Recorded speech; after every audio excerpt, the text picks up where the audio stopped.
Bonsoir à toutes, bonsoir à tous, ravi de vous retrouver pour ce 4e Raiwan Express de la saison. Ce soir, nous vous relatons ce qu'il s'est passé cet après-midi, mercredi 9 mars 2022, aux ateliers à Yverdon. La presse était conviée pour le premier événement des 175 ans du ferroviaire, le moment pour les CFF de dévoiler 2 locomotives avec des livrées spéciales pour cet anniversaire. Je vous en dis plus dans quelques instants. Raiwan Express numéro 4 de la saison 2, c'est parti.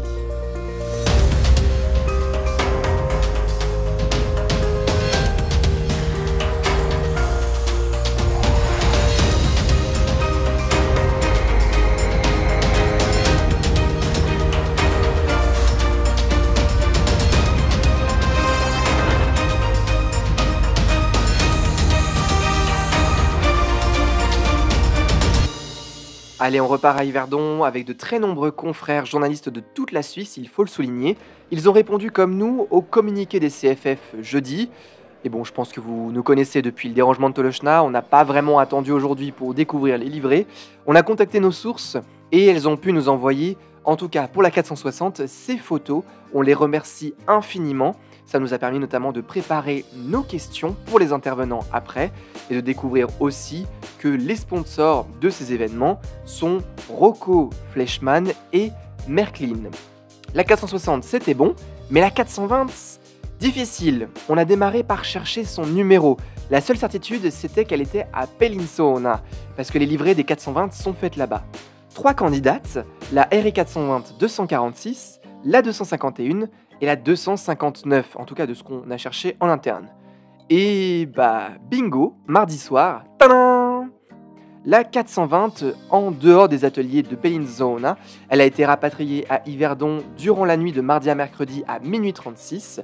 En attendant de voir les vrais, on a pu admirer les modèles réduits, Märklin à gauche pour la 420 et la 460 à droite. On n'a pas vu beaucoup de journalistes autour de modèles réduits depuis bien longtemps je pense. Même moi, je m'y suis prêté au jeu sans forcément m'en rendre compte.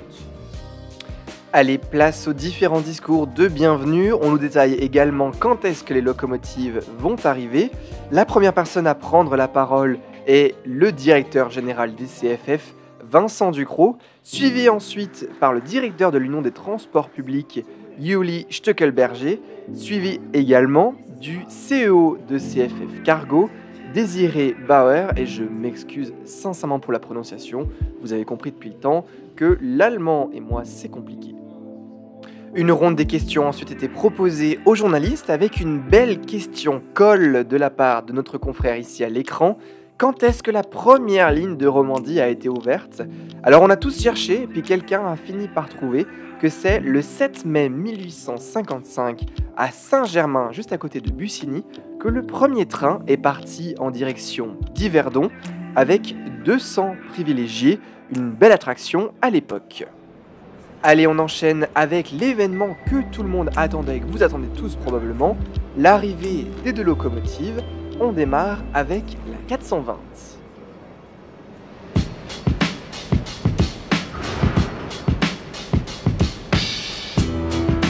Le temps de la mener sur la plaque tournante pour la faire tourner à 360 degrés. Avant, on décroche le TM, bien sûr, ça évite quelques dégâts.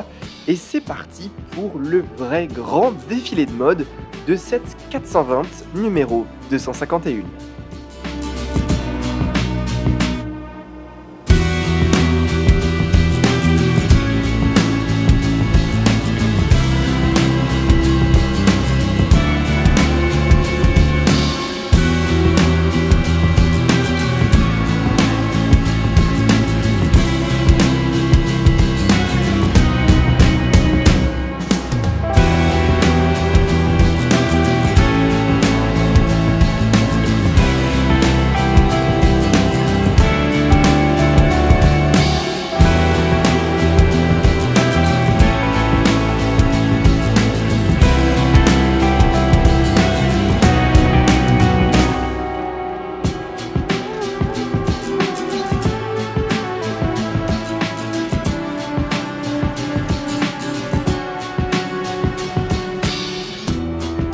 Tour de la 420 terminé, il faut maintenant libérer la plaque tournante pour laisser la place à la 460.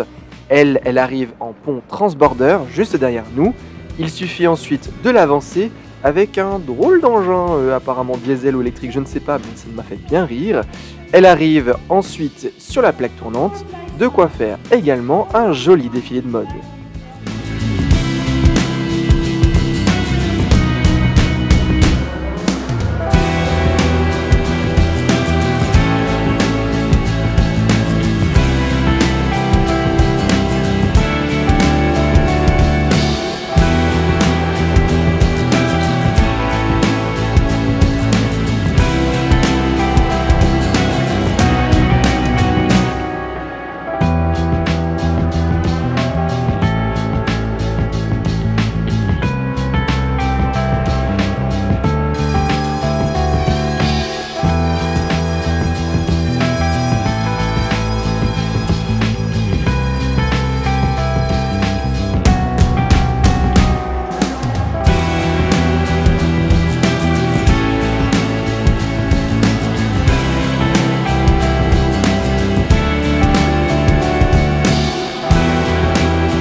S'ensuit ensuite l'occasion pour chaque confrère de poser des questions devant la 460 et 420 aux 3 intervenants de cette journée spéciale.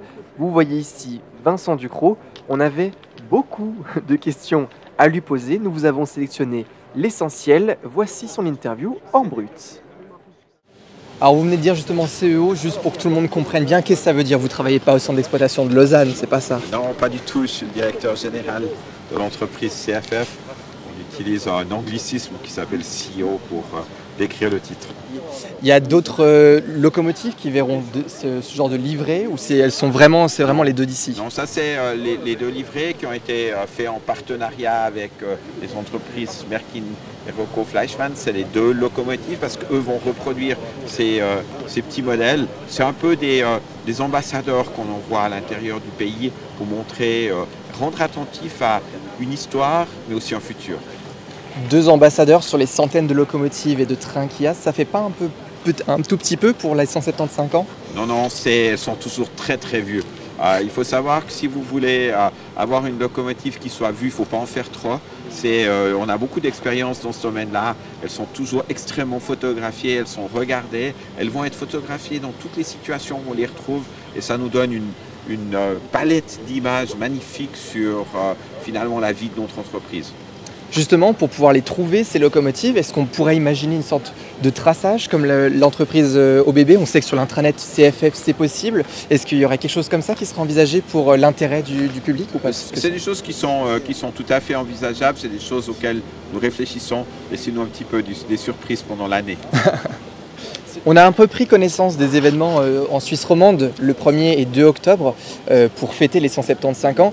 On a vu que par rapport à la Suisse alémanique, il y a pas grand chose, il y a une balade à Renan, la visite du CEO, l'usine hydroélectrique Vernaya et puis ici les visites d'ateliers.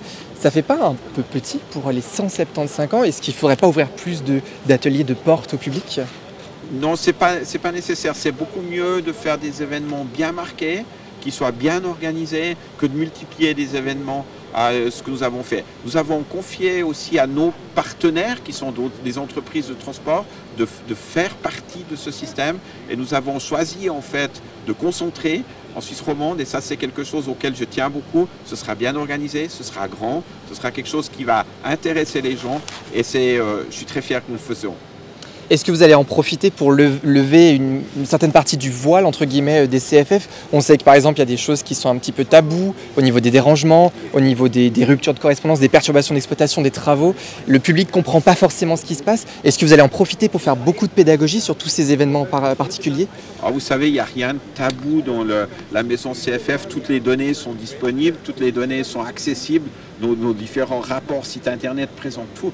Le système ferroviaire est un système complexe. je crois qu'on a tendance à l'oublier. C'est certainement un des systèmes parmi les plus complexes, dans lequel il y a le plus de technologie. Et c'est forcé dès le moment où vous avez une concentration de technologie que nous avons un risque de perturbation. La technologie, c'est très sensible. Et c'est la raison pour laquelle nous travaillons beaucoup à rendre ce système plus robuste. Puis nous profiterons effectivement pour montrer l'arrière-plan et qu'est-ce qu'on fait dans ce système.